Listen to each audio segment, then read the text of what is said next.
বিদ্যালয়সমূহত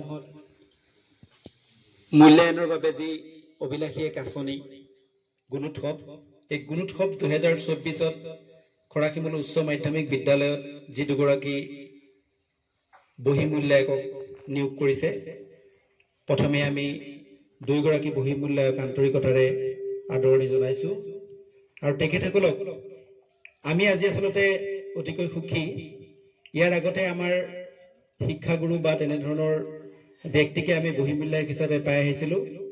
দুগৰাকী বেলেগ বিভাগৰ বিষয়া আমাৰ মাজত আজি উপস্থিত আছে আৰু তোমালোক খুব অনুপ্ৰাণিত হ'বা, ছাৰহঁতৰ পৰা তোমালোকে জানিব পাৰিবা।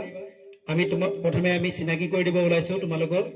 চন্দ্ৰ কুমাৰ শৰ্মা ডাঙৰীয়া, এয়া ছাৰক আমি আগবাঢ়ি আহিবৰ কাৰণে অনুৰোধ জনাইছো। চন্দ্ৰ কুমাৰ শৰ্মা ডাঙৰীয়া, তেখেত কাৰ্যবাহী অভিযন্তা, সহকাৰী কাৰ্যবাহী অভিযন্তা, তেখেত লোক নিৰ্মাণ বিভাগৰ বিশ্বনাথ চাৰিআলিৰ। আৰু তেখেতক এখনি ফুলাম গামোচাৰে আজিৰ দিনটোত আমি আদৰণি জনাব বিচাৰিছো। আৰু আদৰণি জনাব আমাৰ ছাত্ৰ সংসদৰ সম্পাদিকা অনুৰাধা ভাগৱতী বাইদেৱে।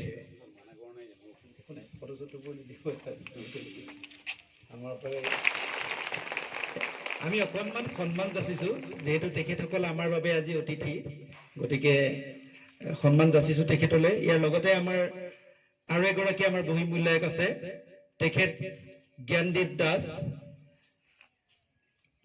পৰিবহণ বিভাগৰ বিষয়া, আমাৰ বিশ্বনাথ চাৰিআলি পৰিবহণ বিভাগৰ। তেখেতক আমি আন্তৰিকতাৰে আদৰণি জনোৱাৰ লগতে এখনি ফুলাম গামোচাৰে আদৰণি জনাব বিচাৰিছো। আৰু তেখেতক ফুলাম গামোচাৰে আদৰণি জনাব আমাৰ প্ৰধান শিক্ষক হেমাংগ হাজৰিকা ছাৰে।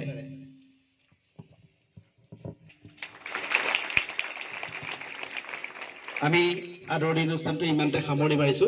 আৰু ছাৰসকলে যদি তোমালোকক উদ্দেশ্যি দুআষাৰ ক'ব বিচাৰে, ইয়াতে ক'বৰ বাবে মই আহ্বান জনাইছো। খৰাশিমুল উচ্চ মাধ্যমিক বিদ্যালয়ৰ প্ৰধান শিক্ষক মহোদয়, অন্যান্য শিক্ষকবৃন্দ আৰু ছাত্ৰ ছাত্ৰীবৃন্দ, চৰকাৰৰ নিৰ্দেশ অনুসৰি আজি বহী মূল্যায়নৰ বাবে আমি ইয়াত উপস্থিত হৈছোঁ, যাতে সকলোৱে সহযোগিতা কৰে, পৰীক্ষাবোৰ নিয়াৰিকৈ যাতে পৰিচালনা কৰে বা দিয়ে। কোনো চাকৰিৰ পৰীক্ষা নহয়, ভুল হ'ব পাৰে, চেষ্টা কৰিব লাগে। সুন্দৰভাৱে পৰিচালনা কৰিবলৈ ছাত্ৰ ছাত্ৰীসকলে সহযোগ কৰে, শিক্ষকসকলে সহযোগ কৰে, তাকে কামনা কৰি সামৰোঁ। খৰাশিমুল বিদ্যালয়ৰ প্ৰধান শিক্ষক মহোদয় আৰু সন্মানীয় শিক্ষাগুৰুসকল, লগতে মৰমৰ ছাত্ৰ ছাত্ৰীসকল, মই আজিৰ দিনটোৰ কাৰণে তোমালোক সকলোকে শুভেচ্ছা জনাইছোঁ। যাতে আজি তোমালোকে এনেকুৱা পাৰদৰ্শিতা দেখুওৱা, যাৰ বাবে তোমালোকে নিজৰ লগতে শিক্ষাগুৰুসকল আৰু গোটেই বিদ্যালয়খনৰ বাবে গৌৰৱ কঢ়িয়াই আনা। আৰু লগতে মই নিজেও যাতে এনে এখন স্কুললৈ আহিব পৰাৰ কাৰণে নিজকে সৌভাগ্যৱান অনুভৱ কৰোঁ। ধন্যবাদ।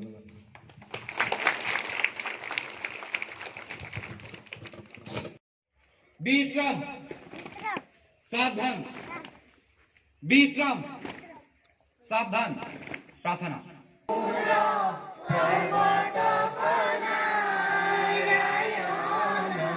তুমি নাথ মই নাথ অন্ত শরণ সত্রর ছায়া দিয়া দূর করা মায়া করা দয়া প্রভু ভগয়ন্ত তুমি মোর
গতি সাধিবে উচিত এতেকে পৰমেশ্বৰ দাস বলো চৰণৰ মোৰ গতি সাধিবে উচিত। শপত বাক্য। মই এই বিদ্যালয়ৰ নীতি নিয়ম আৰু শৃংখলা সদায় অটুট ৰাখিম। শিক্ষাগুৰুসকলৰ প্ৰতি সন্মান আৰু ছাত্ৰ ছাত্ৰীসকলৰ প্ৰতি সহযোগিতা প্ৰদৰ্শন কৰিম। বিদ্যালয়ৰ গৃহ আৰু সা সম্পত্তিৰ প্ৰতি প্ৰজ্ঞাশীল হ'ম। শিক্ষা গ্ৰহণৰ লগতে সামাজিক দায়বদ্ধতা সঠিক পালনেৰে বিদ্যালয় তথা অঞ্চলটোলৈ সুনাম কঢ়িয়াই আনিবলৈ চেষ্টা কৰিম। জয়টো খৰাখমলু উচ্চ মাধ্যমিক বিদ্যালয়। জয় জয় অসম। নমস্কাৰ। আজি সকলোকে সুপ্ৰভাত জনাই দিনটোৰ এষাৰি মহৎ লোকৰ বাণী ক'বলৈ ওলাইছোঁ। কোনো মানুহেই নিজে অকলে একো কৰিব নোৱাৰে।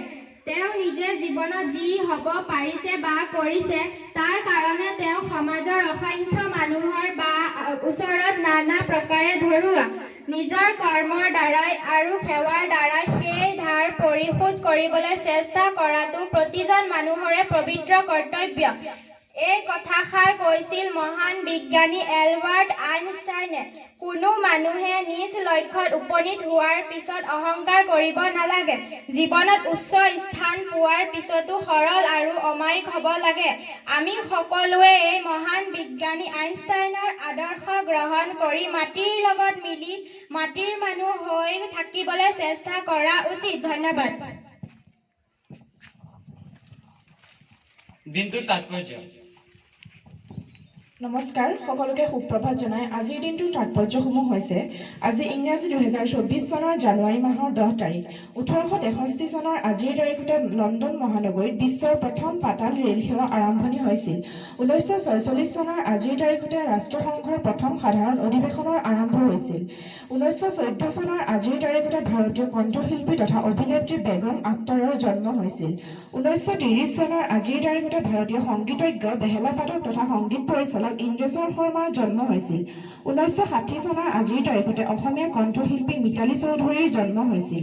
1978 চনৰ আজিৰ তাৰিখতে ভাৰতীয় গণিতজ্ঞ তথা পদাৰ্থ বিজ্ঞানী সত্যেন্দ্ৰনাথ বসুৰ মৃত্যু হৈছিল। 2010 চনৰ আজিৰ তাৰিখতে ভাৰতীয় চলচ্চিত্ৰ প্ৰযোজক শৈলধৰ বৰুৱাৰ মৃত্যু হৈছিল। ধন্যবাদ। মুখ্য বাতৰি।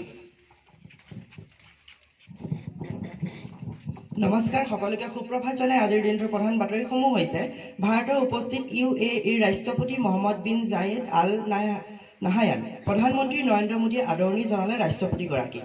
ভাৰতীয় বতৰ বিজ্ঞান কেন্দ্ৰৰ আগজাননী। প্ৰচণ্ড শীতে জোকাৰিব ৰাজ্য। ঘন কুঁৱলীৰ বাবে ৰাজ্যত হাই এলাৰ্ট জাৰি। অসমৰ সংগীত জগতৰ বাবে এটি দুখৰ খবৰ। বিশিষ্ট সংগীত শিল্পী ভূপেন উজিৰ আজি নাই। কালি ৰাতি 10 বজাত নেমকেয়াৰ হস্পিটেলত তেখেতে শেষ নিশ্বাস ত্যাগ কৰে। মৃত্যুৰ সময়ত তেখেতৰ বয়স আছিল 80 বছৰ। অসম এৰিলে IAS বিষয়া সমীৰ কুমাৰ নিহাই। তেখেতে প্ৰতিৰক্ষা বিভাগৰ যুটীয়া সচিবৰ দায়িত্বভাৰ গ্ৰহণ কৰিছিল।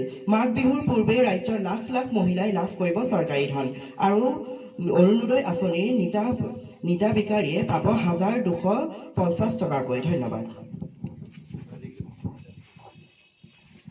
লঘুক্ৰিয়া।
সুদিমাত পৃথিৱী কতো বিচাৰি জনমটো